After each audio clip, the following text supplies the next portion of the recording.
हमारा मन एक बेलगाम घोड़ी की तरह होता है। अगर उस पर काबू न पाया जाए तो वो न कभी हमारी सुनता है और न ही हमारे अनुसार कार्य करता है। हमारा मन अगर हमारे काबू में नहीं होगा तो हम कभी भी अपने आप को सेटिस्फाई नहीं कर पाएंगे। आज की यह मोटिवेशनल कहानी भी हमारे मन और इच्छाओं से जुड़ी है। इन स्टोरी के जरिए हम सीखेंगे कि किस तरह हमारा मन जब हमारे काबू में नहीं होता तो क्या होता है। साथ ही इन कहानी के जरिए हम यह भी सीखेंगे कि किस तरह हमारे मन को कंट्रोल करना चाहिए और उसे इस तरह ट्रेन करना चाहिए कि हमारा मन हमारे सुने ना कि अपनी करे। तो चलिए इस वीडियो को शुरू करते हैं। एक बार एक राजा के महल पर बहुत भीड़ लगी हुई थी। भीड़ बढ़ती जा रही थी, हर कोई महल की तरफ जा रहा था। वह यूँ था कि उस दिन सुबह राजा के पास एक भिखारी आया और उस भिखारी ने राजा से कहा कि क्या उसे भिक्षा में कुछ कीमती चीज मिल सकती है। राजा ने भी कह दिया कोई कमी नहीं है, जो चाहो मांग लो। लेकिन भिखारी ने एक अजीब शर्त रख दी कि उसने कहा कि वह भिक्षा तभी लेता है जब यह आश्वासन मिल जाए कि उसका भिक्षा पत्र पूरा भर दिया जाएगा।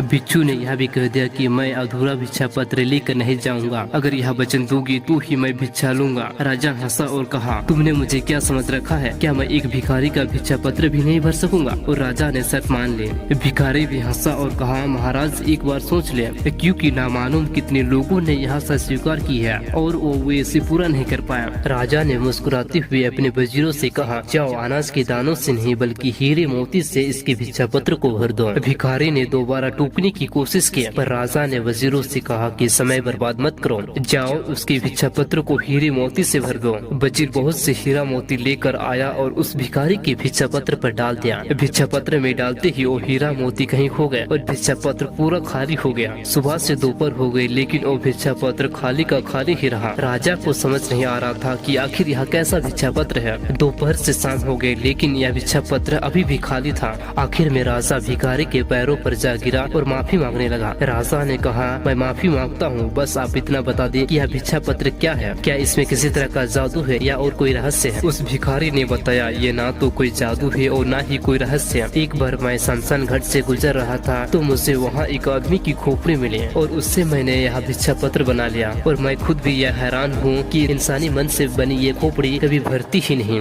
दोस्तों आप अपने मन और शरीर की इच्छाओं को कभी पूरा नहीं कर पाएंगे। यदि आपको महानता हासिल करनी है तो शरीर और मन के इस चक्र को तोड़कर इससे ऊपर उठना होगा। हमारा मन लालच से भरा होता है, इससे कभी भरा नहीं जा सकता। लोग इस भ्रम में जीते हैं कि शायद कल मेरा मन भर जाएगा, लेकिन ईश्वर ने मन को बनाया ही इस तरह कि उसे भरा नहीं जा सकता। हमारा मन हमें हमेशा किसी न किसी लालच में फंसाए रखता है और हमें हमारे लक्ष्य से दूर कर देता है। जो लोग अपने मन को कंट्रोल करके लगातार अपनी सफलता के लिए काम करते हैं वही लोग दुनिया में आगे बढ़ पाते हैं। इसलिए अपने मन को ऐसी चीजों से हमेशा दूर रखें जो आपके जीवन में मुसीबतें खड़ी कर सकती है। अपने मन को उतने में ही संतुष्ट रखना सीखिए जितना आपको मिलता है। जरूरत से ज्यादा चीजों की चाहत रखना अक्सर हमारे दुखों का कारण बनती है।